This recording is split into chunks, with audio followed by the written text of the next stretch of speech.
大家好，欢迎收看今天的面具人。今天是2021年的4月4号，星期日。今天咱们来说说有关于下一代的事儿吧。你们可要仔细听完今天的节目了，因为呀，这个内容太重要了。哎呀，面具人，我越来越觉得中国现在真的是炉火纯青呀。究竟是哪方面炉火纯青呢？中国的社会真的是太好了，在中国赚钱真的是太容易了，真的。为啥？因为我看到了接下来要放给你们的这个视频，我都心动了。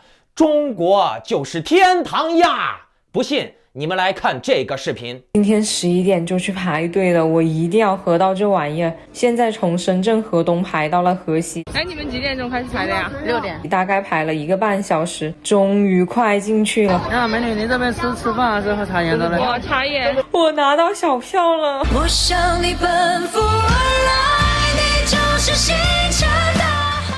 你好，请问茶颜悦色怎么走啊？前面右转，然后茶颜是每个整点发30个号，扫码抢号，他们好多人都没抢到，于是我找了个环形地带，就用电信的网抢到了。先取号，再排队点单，每个人限2杯。乖乖茶颜，终于拿到了我的幽兰拿铁，太幸运了。刚买到的，20分钟之内买到了。有打折吗？现在不打折，500一杯。500，成2万。看到了吧？有些人可能没看明白为什么面具人开头说中国就是天堂呀。那这个我等会儿再给你们揭秘。那这个奶茶店排个队都能排几万人，看起来呢来头不小呀，就为了买杯奶茶。那这个事儿呀，在国内的抖音、微博传得很火。据了解呀，这个视频中的茶颜悦色在深圳文和友里面开了2家店，并且呢是快闪店。那什么叫做快闪店呢？就是快闪，快快的就闪人了的店，就叫做快闪店。那这个茶颜悦色呢，就计划在这里只开3个月就走人了。这个排队呀很麻烦的，你要先排队进文和友的商场，而且呢在排队进入了文和友商场了以后，你并不能立刻买到茶颜悦色的奶茶，茶颜悦色还要让你排队。它会在每个整点时段发放70个名额，并且呢必须在门店50米范围内才能取号。那这也就意味着你必须要在现场取号，并且呢还要靠抢的。有人呢等了好几个小时，仍然没有抢到茶颜悦色的号。还有人呢专门收费代购排队，代购费最少都要200元。此前呢，茶颜悦色进入武汉的时候，更被爆出需要排队8个小时，代购费是500元。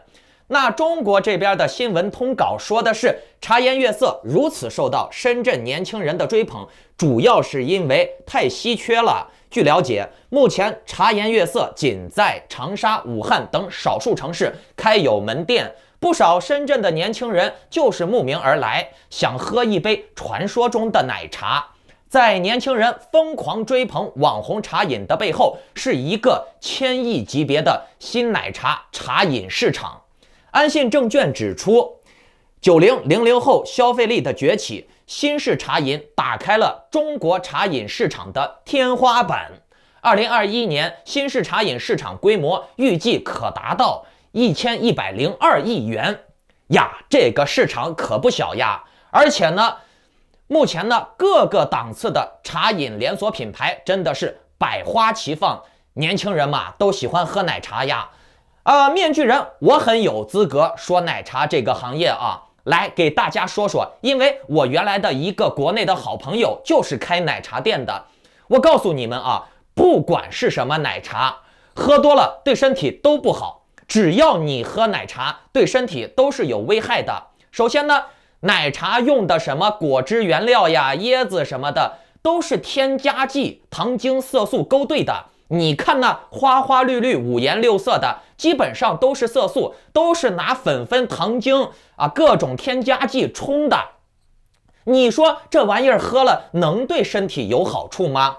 不知道是为啥啊？面具人原来经常到朋友的奶茶店里面聊天嘛，交流感情嘛，晚上弄点凉菜，抽烟喝酒吹牛逼。但是呢，我闻到他店里面的那个奶茶味儿，我就恶心。而且我告诉你们啊，这小孩子都爱喝这种饮料。可是呢，我那个奶茶店的朋友，就是那个奶茶店的老板啊，他从来不让他自己的孩子喝，他只是卖。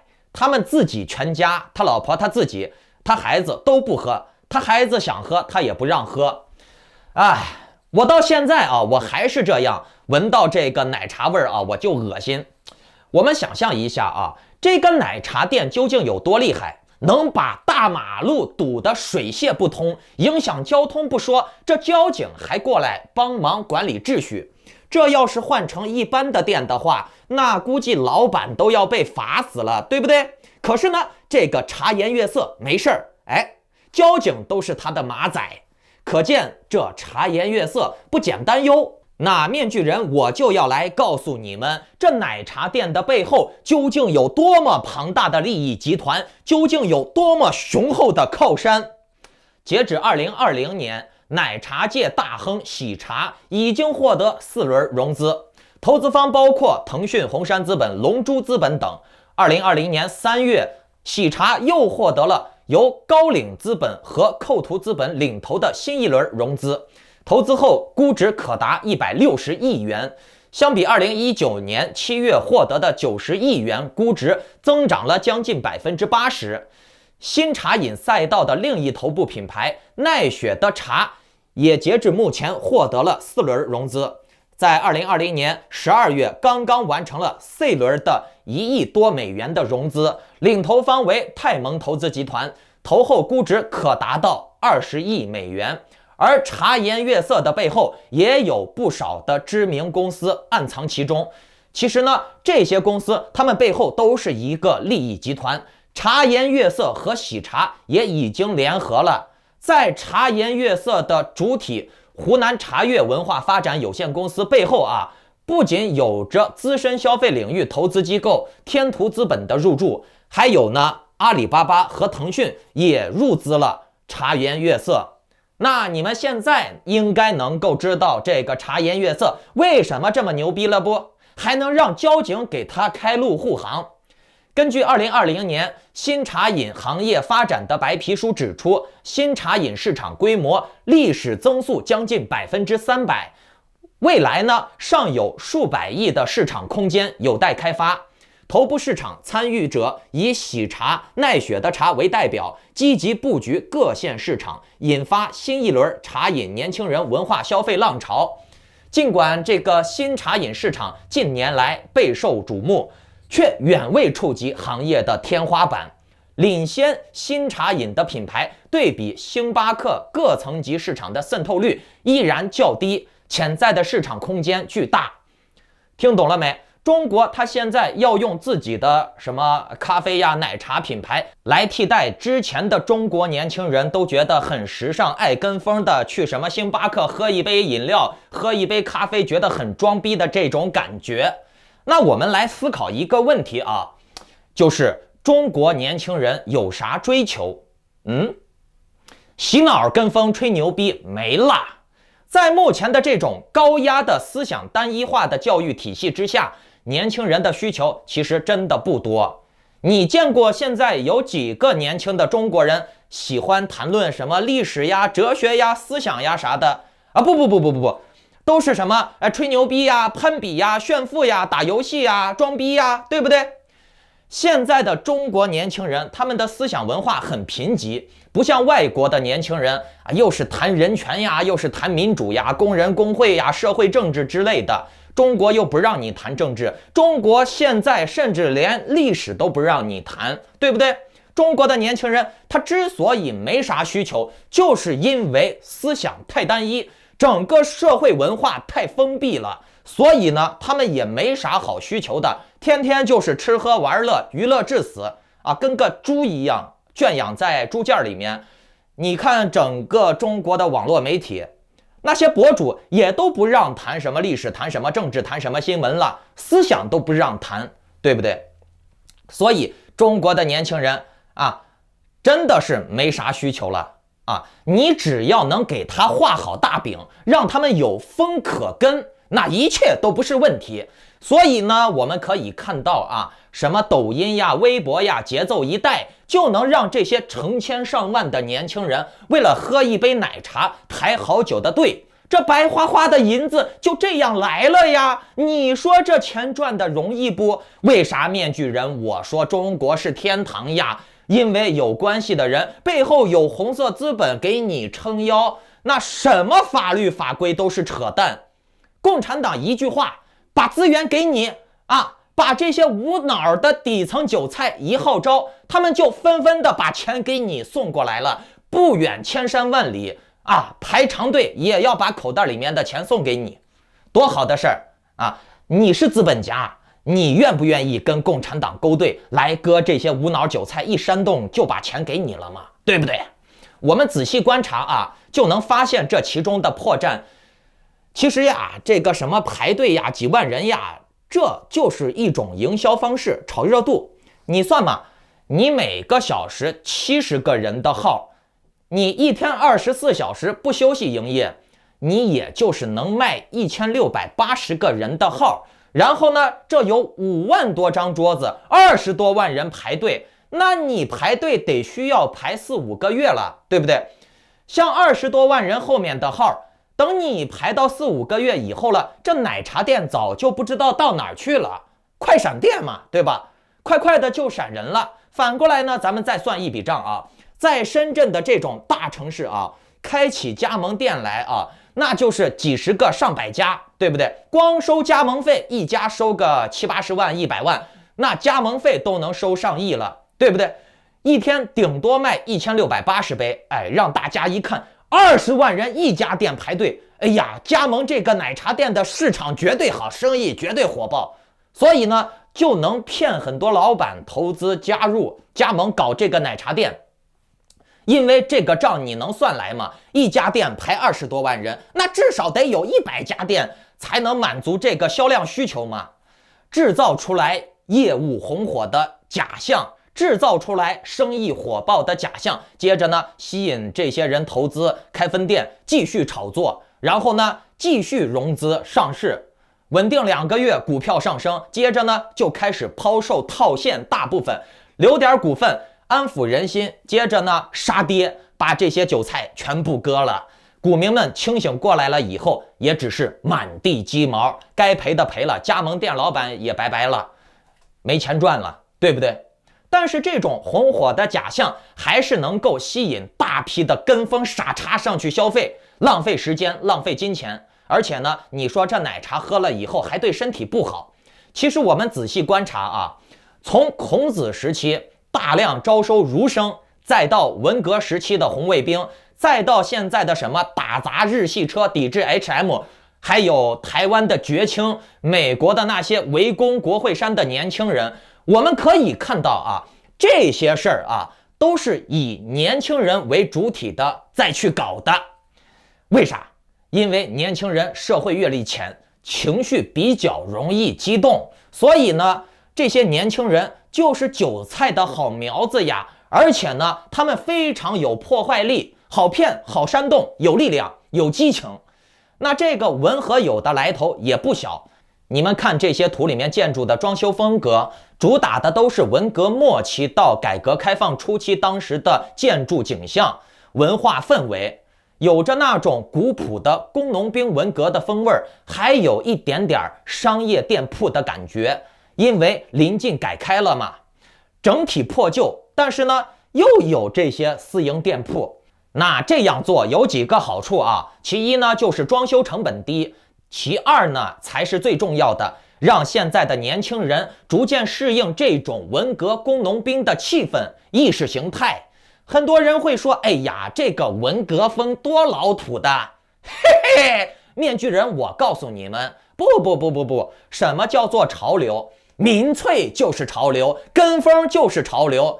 现在的那些什么欧美日韩风太 low 了，中国的网红把节奏一带，那潮流就起来了。哥喝的不是奶茶，哥喝的是时尚。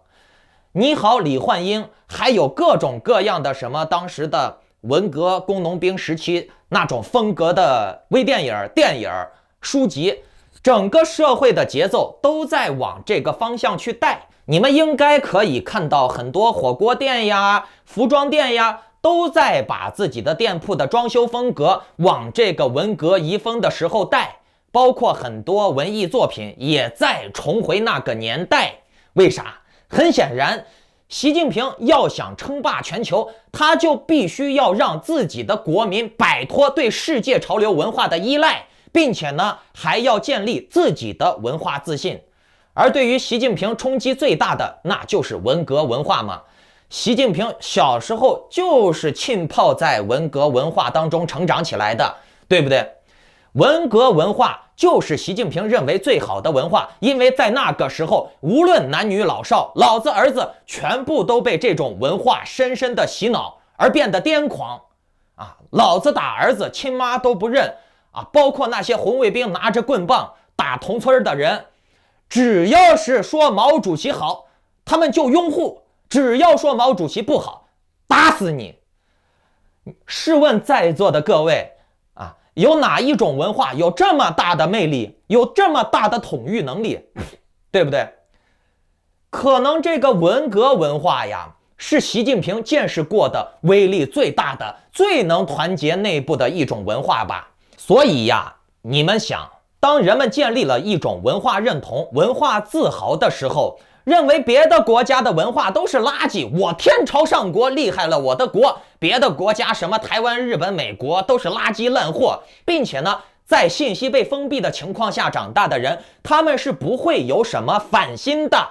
就像文革时期很多中国人连村都没出过，觉得生下来他的目标就是种地生孩子，生了孩子以后继续种地生孩子，传宗接代，完了没啥别的需求了。很多人连老外长啥样都不知道，而且呢，现在虽说是有高科技通信，可是呢，有防火墙呀，单一的信息啊，比如国外一片水深火热，国内生意火爆，歌舞升平，多好的，外国人都是土鳖，还是我们中国人牛逼。那这种思潮一旦形成，习近平就可以高枕无忧了。出啥国呢？你看美国疫情几千万人染病，欧洲天天几万人染病，而且呢，西方国家有啥好的？还有种族歧视，黑命贵、黄命贵，对不对？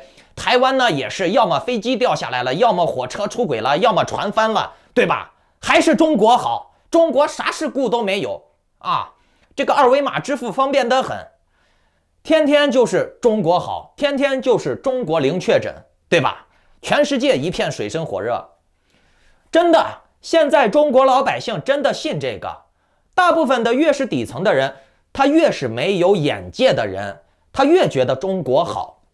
反而那些做生意的、出过国的、有一定见识的人，他们反而不喜欢共产党。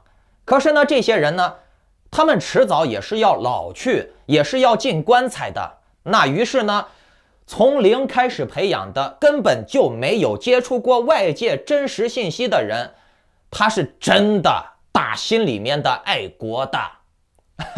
习近平推崇的这种风格呢，是以工农兵为主体的那种生产团队呀、劳动民众最光荣呀、一家养活千家人呀，这种光辉思想嘛。中国现在有一带一路，有各种各样的基建，所以呢，中国就更需要大量的以劳动为主体的人口。你们看啊，美国的拜登他也要大兴基建了，那中国为了在这方面不落后，肯定会加大对国内基建的开发力度，它也会加大对国际基建的开发力度。为啥？如果说美国的基建胜过中国了以后，那中国就没有牛逼吹了，中国的这个政府的威信力就会下降。包括国际上也是一样的，它的一带一路啊，国际高铁、洲际高铁，包括国际工厂，它必须要强化，不强化的话，美国这边做起来了，习近平打脸不？吹了那么多牛逼，结果呢，基建还是搞不过人家美国，你说打脸不打脸？所以呢，习近平就更加要强化他的基建项目。那要是这样搞的话，中国就需要大量的工农兵呀、劳动人民呀，那现在的中国人他都想着考个高学历，然后做个办公室，当个文职人员，谁愿意去进工厂下苦力呢？大部分的家庭他都是想自己的孩子以后能干一份轻松体面的工作，对不对？那这样你们觉得和习近平的方针符合不符合？不符合吧？中共他现在需要以工农兵为主体的大量的劳动人员，所以呢，中国职业技术教育学会会长、教育部原副部长鲁西在中国发展高层论坛2021年年会上表示，职业教育在中国整个教育版图当中具有绝对的比重哈，目前比重大约是在40%到50%哦，未来的比重应该要达到70%哈。那这也就意味着100个9年义务教育阶段毕业的学生，只有30%的人他有机会进入高中，参加高考，读大学。而这30%的学生之中，又有多少学生能够成功的完成高考，顺利的进入985等高校，又是个未知数，只能说是少之又少。还记得面具人前几天的节目中讲过，是3月6号的节目吧，我当时就讲到了中考的事儿了。我当时说的是国家要做到中考有50%的淘汰率，当时就引起了很多人的不满，因为面具人的观众里面有很多人都是有孩子的。那面具人之前一直给各位是怎么说的？对于皇帝来说，他要推进一个政策，如果民间有不满，民间有反弹，这就意味着什么？这就意味着更要推进了，底层有反抗，是不是？那就证明镇压的力度不够狠。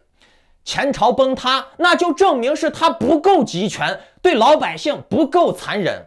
底层的贱民反什么抗啊？枪指到他头上，杀他全家诛九族，他就不反抗了，懂不懂？所以你看啊，这才过去了短短的不到1个月的时间，那这个中考的淘汰率又从50%上升到了70%了。好，你说啊，难一点就难一点吧，加把劲儿，努力学一学，补课，争取进这30%的名单中去，挤一挤就有希望。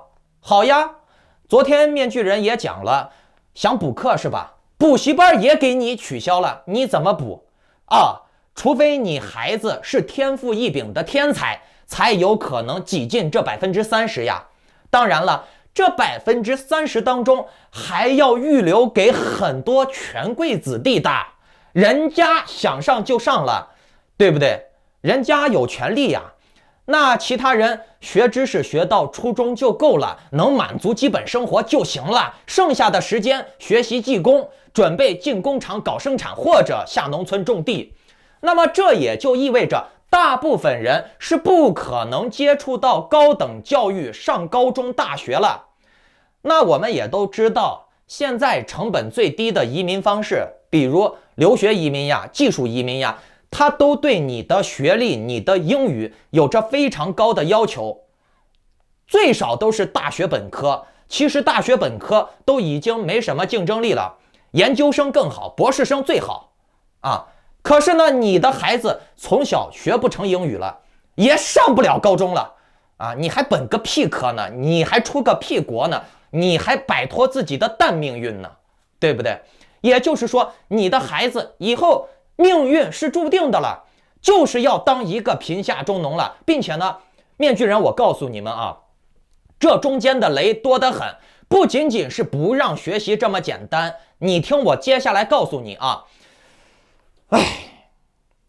我接下来要讲的东西更残忍，你们听完以后就能明白，底层真的没有任何的翻身的可能性了。我现在建议你们赶紧跑吧。现在中国不让你们学习，这就是一种愚民政策。现在的学校的学生读什么课外读物也要严格管控了。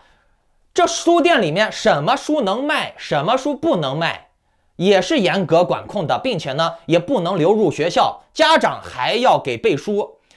其实这些都是愚民政策，包括什么火影、海贼王，以后慢慢都要禁掉。不管时代发展到什么时候，统治者想要稳固自己的政权，都必须要拥有稳定的群众基础。那怎么来稳定的群众基础？只有保证了这些底层人民的思维简单化、单一化，才能稳定民众的情绪，整个国家才能持续发展下去，给他们继续割韭菜。这个习近平呀，他真的是熟记书单呀，可谓是把中国千古积累的愚民学术发挥到了极致。习近平不是最近要弘扬传统文化吗？这道家和儒家可以说是中国传统文化的代表和精髓。尽管有人可能会争辩说，中国文化博大精深，诸子百家，可是你们看，从对整个民族文化和价值观的影响来看，儒道两家还是享有着极其重要和不可替代的地位。有一个有趣的现象啊，你们观察，就是这两种文化的代表人物老子和孔子嘛，他们在谈到治国的政见的时候，都不约而同地想到了愚民这一高招。老子说过，古之善为道者，非以明民，将以愚之。民之难治，以其智多。是以圣人之治，虚其心，实其腹，弱其志，强其骨，常使民无知无欲。这个话的意思就是，善于管理的人不是让人们变得明白，而是使他们愚昧。人民之所以难治理，主要是因为他们有智慧。因此呢，高明的政治家要让民众的心灵变得空虚，要让他们的肚子吃饱，让他们的智力削弱，可是呢，他们的体格却可以增强，经常让他们处在没有知识、没有欲望的状态。孔圣人也说过，民可使由之，不可使知之。那这个意思就很明显了，就是说让你干你就干，哪来那么多废话？让大家干活，不要让大家知道为啥要让大家干活的真相。所以呀，自从汉代开始的这种将思想定于一尊的恶政，使得中国人在人文、自然科学等方面都失去了独立思维和创造能力。尽管呢，后来有唐朝和清朝的盛世，但是呢，他们在哲学和思想上面的成就都远比不过春秋战国时代。中国历史上几乎每一个朝代、每一个皇帝，他都将愚民政策视为法宝。具体的做法除了钳制思想以外，还有压制舆论、带风向、封锁消息、大兴文字狱、禁止或销毁书籍。那你们看现在的中国是不是啊？而且呀，面具人，我告诉你们啊，文字狱会随着朝代的更迭变得越来越严重。现在的中国就是一个好例子。我他妈在网上搜个啥都是叉叉叉星号叉叉叉，要么就是违反相关的法律法规。你看现在习近平，他都要从小限制小孩什么书能看，什么书不能看。这就是清朝的大规模查处违禁书籍而演变而来的，就是为了让人民变成瞎子聋子，实行恐怖政治，剥夺人民的言论自由，让人们再变成哑巴，让他们也变成瞎子、聋子和傻子。那这结果就很显而易见了呀，就是当你面对一群瞎子、聋子、哑巴、傻子的时候，你作为统治者，你就可以为所欲为了呀，你就可以肆无忌惮地作威作福了呀。中国传统文化中的这种由精英倡导的愚民精神，就是拱手交给了统治阶层的一个极其有力的工具，而统治者为了自身政权维稳的需要，又会加强和推行这种文化，使其成为奴役老百姓的精神枷锁。只要有专制存在，就会有愚民的政策和文化。在这个人们以舔屁眼为光荣，为当不成奴才而悲叹的年代，面具人相信愚民教育还是相当有市场的。无论是顶层还是底层，他们都喜欢。底层需要愚昧来麻痹自己，顶层就需要渔民来控制这些韭菜。就拿最近的 Switch 游戏被下架的事儿来说，中国玩游戏的人，他们的主力都是年轻人。可是这些年轻人啊，按理来说应该是有知识、有思想、有文化，懂得时代潮流的。可是这些年轻人，他们把矛头全部指向了什么？不法商家呀，走私呀，他们却在赞颂祖国，支持国行游戏，说要支持国产游戏。他们宁愿玩国内审查版的、阉割版的游戏，不能联网的游戏，也要赞颂共产党的伟大。面具人的观众里面，不知道有没有喜欢玩游戏的啊？就是国服的游戏只能在国内玩局域网，连接不到世界服。可是我们在国外玩游戏，什么亚洲服呀、欧洲服呀，都能全球联网。但是中国的游戏是独立于全球互联网之外的，因为有防火墙嘛，对不对？而且中国的游戏都是阉割审查过后的，因为你像欧美的游戏、日韩的游戏，他们很多游戏的主题打打杀杀就不说了，还有很多游戏的主题都是以反抗暴君呀、推倒大魔王为主的。那这些强调反抗精神、造反精神的游戏，在中国很多剧情就会被阉割，懂了没？于是呢，这些国内的韭菜玩着阉割版的游戏、不能联网的游戏，也要赞颂共产党的伟大。他们先是抵制日本，然后呢又要玩共产党加工过的、阉割过的日本游戏。于是呢，这个节奏就会慢慢的演变成为只玩国产的意识形态游戏。可以说，这些底层渔民的脑子始终都是被共产党的权贵牵着走的，美其名曰爱国嘛。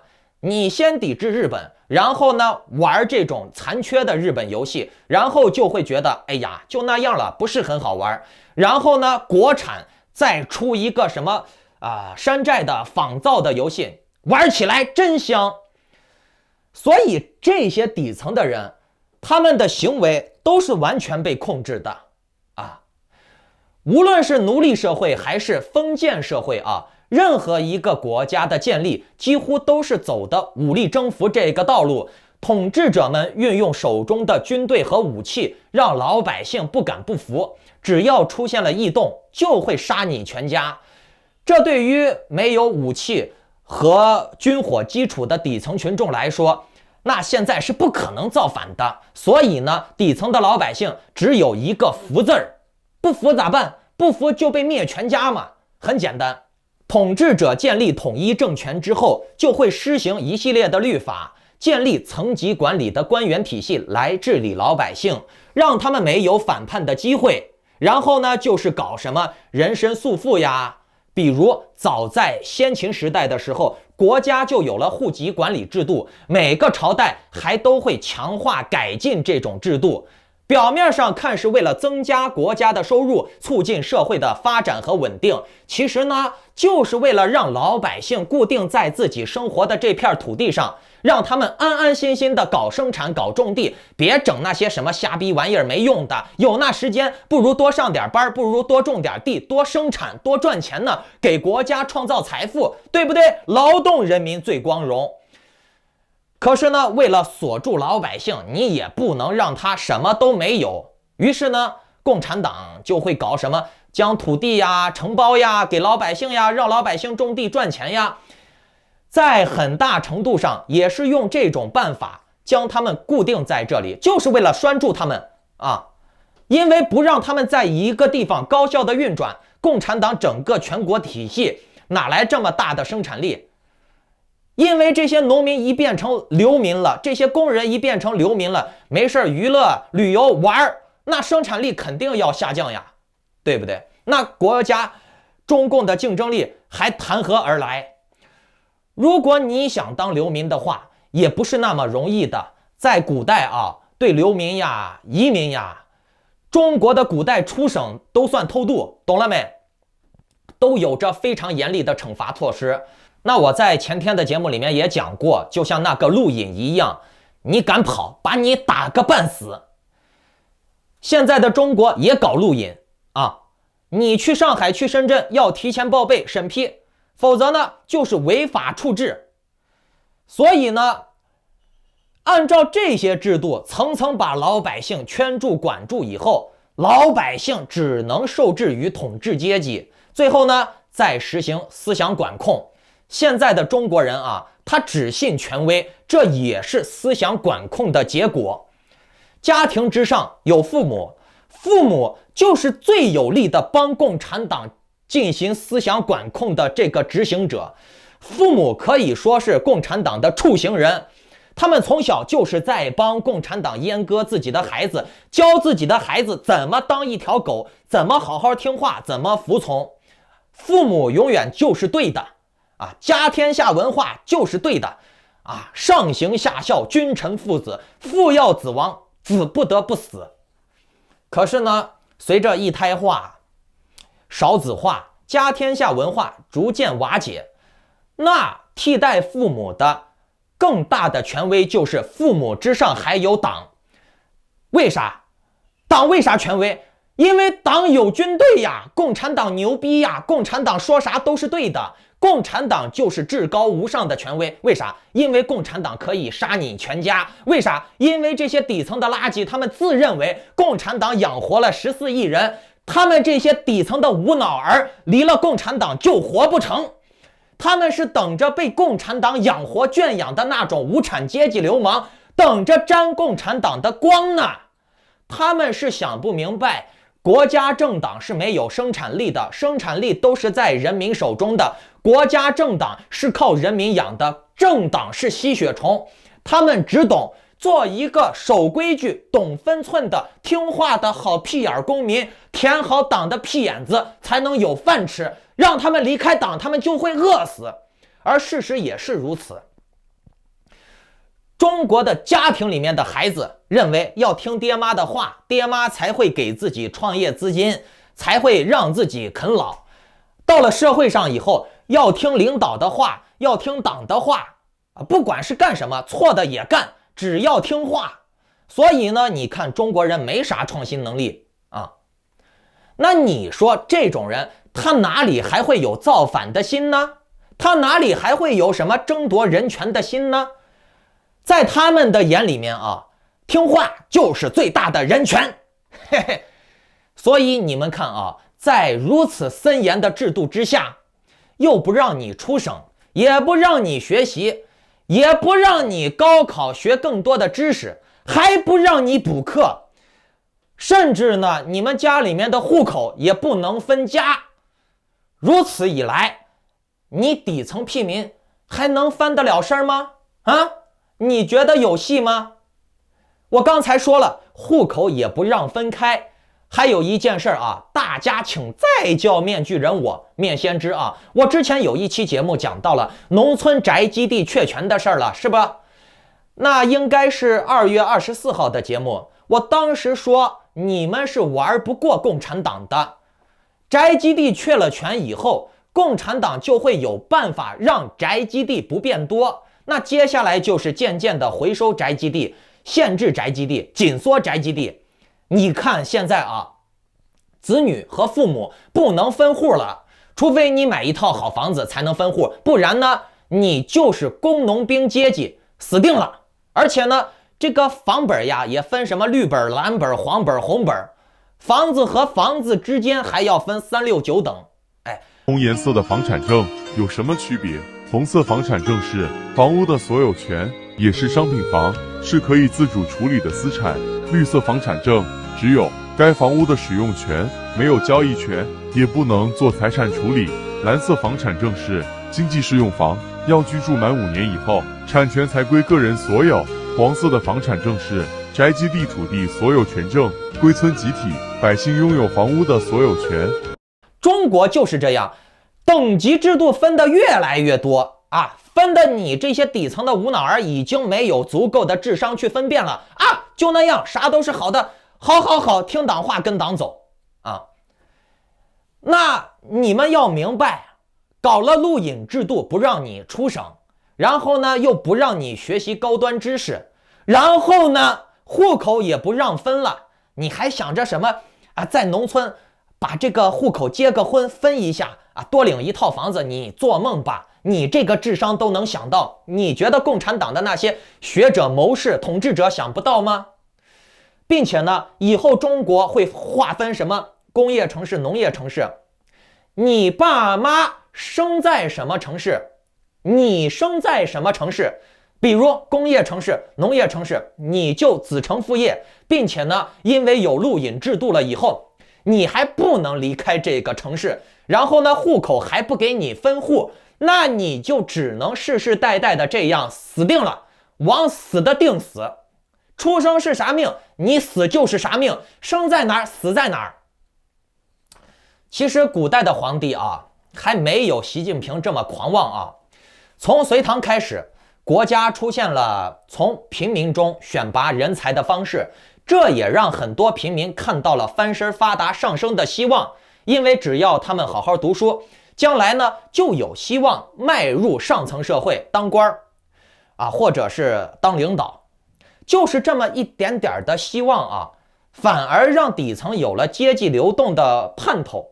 那底层会想啊，我读书，我学习，我也能爬到上层，我就没必要搞什么暴力革命，推翻政府来爬到上层了，对不对？他们还会对统治阶级感恩戴德，觉得这个皇帝好皇帝，很讲理。可是呢，习近平他现在又想搞千秋万代的红色贵族，红色基因代代相传。你们看图片啊，每天都是有红色基因代代相传的活动和新闻报道，天天都有。那你说这底层的不是红色基因的人怎么办？很简单呀，歌功颂德。这些底层的不是红色基因的人，他们天天都在发自肺腑的舔屁眼，舔红色贵族，希望有朝一日能靠舔让自己翻身。你们觉得这现实不？你靠一根舌头吹个牛逼，说两句好话，舔两下菊花，你就能翻身了？你觉得是你蠢，还是你的主子蠢？哎呀，我也是服了，真的。你们听这个新闻啊，4月2日，怀化市举行了我们的节日清明祭英烈的活动，缅怀革命先烈，传承红色基因，弘扬爱国主义精神。前来参加祭奠活动的，除了怀化市枝江县的党员干部，还有枝江县城南小学的150多名小学生。枝江是一片红色的热土。1935年12月底，红二6军团长征进入枝江境内，在县城黄甲街宝庆会馆设立指挥中心，在冷水铺富西屯召开了政治局干部会议，在新店坪发起了汴水战役，成功遏制敌人的追击，使红军大部分的军队得以从容转移。在新中国成立的第2天，中国人民解放军第28军112师解放枝江之后呢，解放军第47军140师等部队奉命进入枝江剿匪。那面具人，我告诉你们啊，什么剿匪不剿匪的，那都是残忍的杀戮啊！你们看看啊，这个共产党啊，他现在就给小孩子宣扬什么剿匪呀、杀人呀，让他们学习为领袖堵枪口呀、被火烧呀、扑手雷呀、黄继光呀、董存瑞呀，随时准备为党牺牲呀。之前不是还有个家长投诉学校吗？说学校给他的孩子教什么拿自己的身体啊学雷锋去挡车，这个孩子真的去学呢，那家长就很愤怒，觉得你们这些学校教的是什么东西？那面具人我就想说了，你一个底层的韭菜奴隶，教什么你就学什么，还不愿意学？不愿意学，违法、反党、犯罪，抓起来，懂了没？那你说这种教育模式和那些伊斯兰圣战 ISIS 给小孩子洗脑为真主牺牲有啥区别？扑手雷啊，炸药包有啥区别啊？他这个新闻还搞说什么向烈士敬花圈、鞠躬默哀。学习以后，枝江县委党校老师赵立军为城南小学的小学生讲述了解放军当年在枝江剿匪的故事。看，就让小孩学怎么剿匪杀人啊。然后呢，这些小学生还学得津津有味，无不动容，说什么少年强则国强。这个活动最后啊，城南小学的小学生高声诵读《少年中国说》，声音嘹亮，响彻英雄广场。各位观众朋友们，节目听到这里，你们无论是有孩子的还是没孩子的，你们真的应该仔细思考一下，以后的路究竟要怎么走？你们心里面应该有点逼数了吧？还有呀，我告诉你，接下来啊，我再给你们放个视频。这个年轻人啊，还是个小美女，她讲出了她的心声。这个孩子啊，可能是你们以后孩子的未来啊！不，你们以后孩子的未来可能要比接下来视频当中的这个妹子还要惨5倍到10倍以上。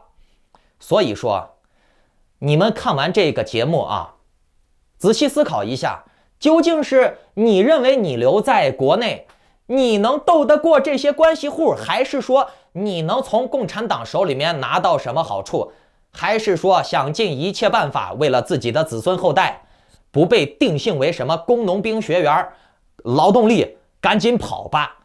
好了，在看这个视频之前呢，面具人提醒一下你们啊，如果觉得面具人讲得不错，请点击屏幕下方的点赞、订阅、小铃铛。如果你们有什么理财、出国、移民的需求，可以点击订阅旁边的加入按钮，加入面具人的会员就可以详细咨询我。当然了，面具人最近在整理会员节目，你们是会员的人也可以看到面具人一些内部的会员节目啊！真的，跑吧，快点跑吧，趁现在还有机会。不要跟别人学什么跟风呀啥的，听别人给你洗脑，别人给你洗脑就是为了割你的韭菜。当然了，面具人我也被割过韭菜，但是有些韭菜被割的值，能赚回来；有些韭菜真的是无私奉献了。好了，来看看他的视频吧。看完了不要忘记转发，帮助更多的人加入我们，一起提高智商哦。27岁，没钱，没工作，没对象。我的青年危机来了。现在是2021年的2月份，距离我失业已经4个多月了。然后我刚刚在老家过完年，回到我自己在重庆租的小房子里。去年的11月份，我裸辞了，从一个月薪过万的互联网公司中层，变成了现在一个没钱、没对象、没工作的35女青年。而且在4个月没有收入的情况下，我已经负债5万了，特别焦虑。我每天整宿的失眠，头发以肉眼可见的速度在变少，口罩都已经秃了快，脸色也因为熬夜变得蜡黄，连仅存的一点姿色都没有了。开玩笑。而反观我的同龄人，大多爱情事业双丰收，工作稳定，有了自己的小家，也买房了。再看看自己，全在租的房子里面，还要担心下个月的房租。所以呢，今天想跟大家聊一下，做了4个月的社会闲散人员，我对于裸辞的一些看法。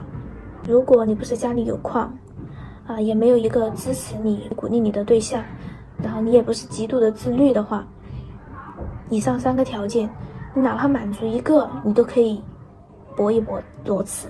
但如果一个都不满足的话，我建议哪怕你有一点点的积蓄，你尽量不要裸辞。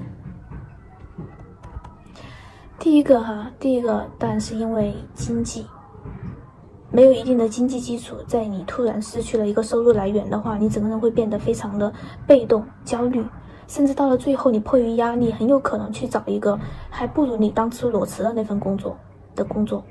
所以骑驴找马真的有一定的道理，它起码不会让你陷入那么一个被动的局面，那么焦虑，那么着急。第二个为什么需要一个支持你、鼓励你的对象呢？我觉得裸辞最大的压力当然钱当然很重要，但是还有一个经常被大家忽略的，也是又特别容易击垮我们的，是孤独。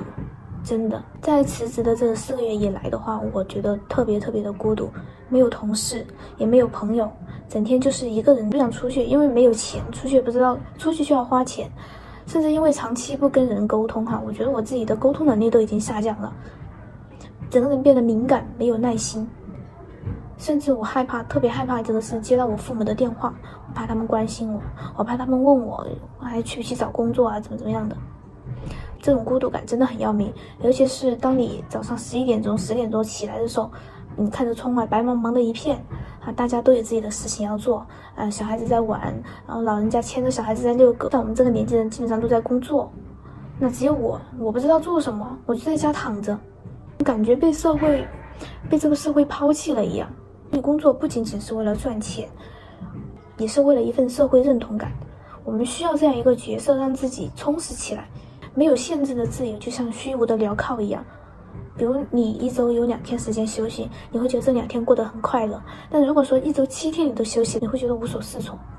第3个，自律，说你没有办法做到极度的自律的话，就不要想着辞职之后去单干、去创业、去学什么。绝大部分人都高估了自己的自律。裸辞之前给自己定了一个目标，红书1个月粉丝能够破1万。那4个月过去了，我的小红书粉丝终于破了70。在这4个月的时间里面，我每天的日常就是吃饭、睡觉、玩手机、刷抖音。而且你一刷抖音全都是那种25岁如何赚到人生的第一个100万，哇，你看得更焦虑了。当你玩完手机、刷完抖音之后，你会更加空虚，更加焦虑。不仅浪费时间，而且整个人会非常的废消极，陷入一个恶性的死循环。我不想说什么鸡汤，什么趁着年轻去寻找生命的真谛啊，去寻找你的1万种可能啊。大多数人，包括我自己在内连自己想做什么都不知道。你寻找真谛，寻找1万种可能，你怎么找？可以，但是没有必要。如果你有钱你去做什么都可以。当然，你有钱应该也不会纠结裸不裸辞这个问题，所以认清现实很重要。现在我已经决定重新找工作了，但是呢，我不会很急。相同经历或者同样状态的朋友，欢迎跟我私信。我觉得哪怕一起互相叫个起床，我觉得都是 OK 的，比一个人硬扛着好很多。我之前其实是做互联网行业的，也是做管理的，面试了不少人，看了不少的简历，我们可以看看简历，互相指出完善一下。好，拜拜。